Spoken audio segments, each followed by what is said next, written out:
Hello, thank you. My name is Ryan O'Reilly.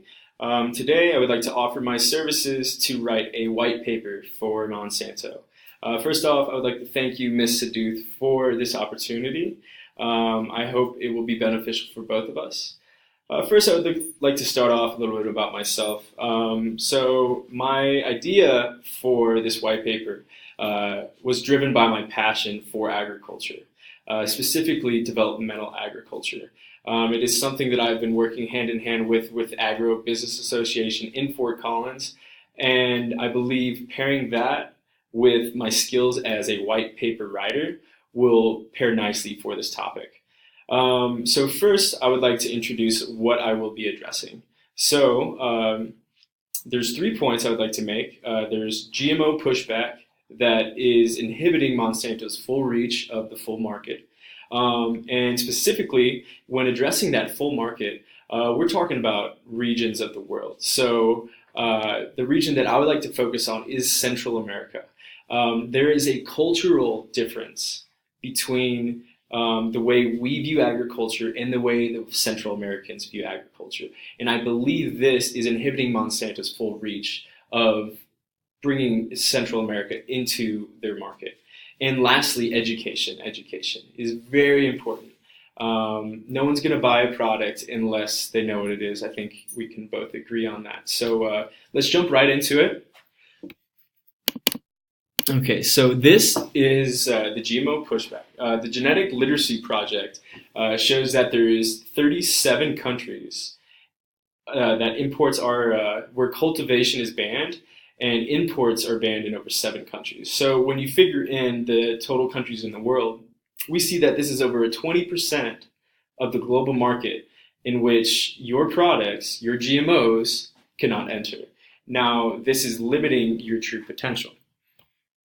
Now I would like to jump into a study. This is a study by Rutgers University that focused on public opinion of GMOs in the US. Now, the study happened in 2001 and then again in 2003, and it came up with some very interesting data. One that really stands out in my mind is the last point. So when consumers were educated on the benefits of GMOs and how they were constructed and regulated, they were easily influenced. Because, in my personal opinion, and I believe Monsanto's opinion, GMOs are the future. They are what will save our world.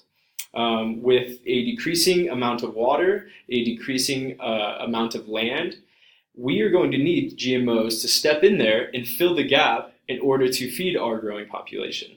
So this is something that I really found interesting, and I thought bringing this to the idea of Central America would pair really nicely. All right, so as we can see here, so USAID has been involved in Central America in helping the drought-affected populations of Guatemala, Honduras, and El Salvador. They provided over $15 million in food assistance this year alone, and that number is still climbing. Now, this has to do with El Nino. So if you're not familiar with El Nino, has been a drought and has been affected all over the world, farmers everywhere.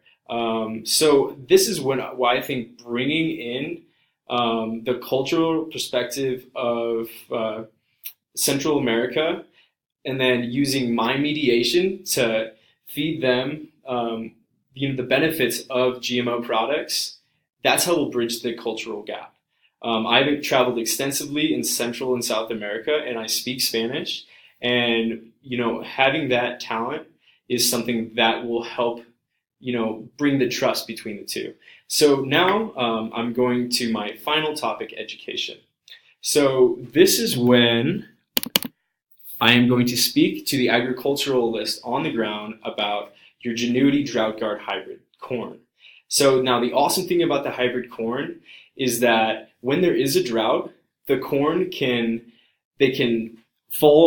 almost get to the point of dying. And as we can see this picture, the corn is basically dead. But the thing is about this genetic hybrid is it allows the corn to get to this wilting point. And then when it finally does rain, when the clouds open up and the drought stops, and the rain falls, the corn is okay. It can survive. It takes that moisture and it allows the farmers not to lose their house. It allows the farmers to feed their children. And this is the message that I would like to convey to these Central American consumers. So just a recap. So my white paper number list will first address what are genetically modified organisms. They will bridge the gap between the United States and Central American differences, and that gap will be bridged through the way of communicating the education of GMOs. So I just want to thank you for your time. Here is my works cited.